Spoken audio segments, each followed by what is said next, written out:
Mas mahigpit na ang pinatutupad ng seguridad sa Parañaque Integrated Terminal Exchange ngayong 2 araw na lang bago magpasko.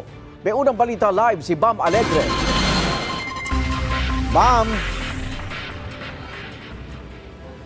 Igan, good morning. Kahit madaling araw, dagsa ang mga pasahero dito sa PITX. Humahabol makabiyahe dahil bisperas na ng Pasko bukas. Bit-bit ang maraming bagahe ay narito na sa PITX ang mag-anak ni Mary Jane Dongon. Kahit madaling araw pa lamang, 1:00 pa lang nandito na sila sa PITX. Nagmula pa sila ng Masbate. Kahit 10 oras ng gabi, marami na raw silang kasabay na pasahero. Inasahan na raw nila ito dahil bisperas na ng Pasko bukas. Pero ngayon lang sila nakabiyahe dahil sa trabaho.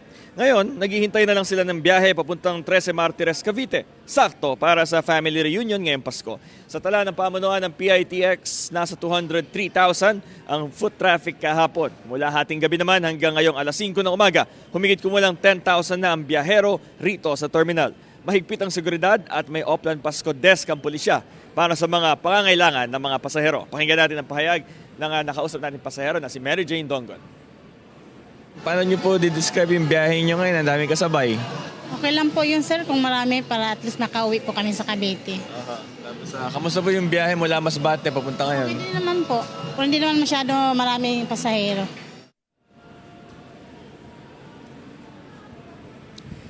Ito yung situation ngayon dito sa may entrance gate. Of course, mahigpit yung seguridad. Patuloy yung pagdating ng mga pasahero. Karamihan, ang daming dala. Kasi syempre, magsisiuwian sa kanilang mga lugar in time for Christmas. Ito ang unang balita mula rito sa PITX. Bam Alegre para sa GMA Integrated News.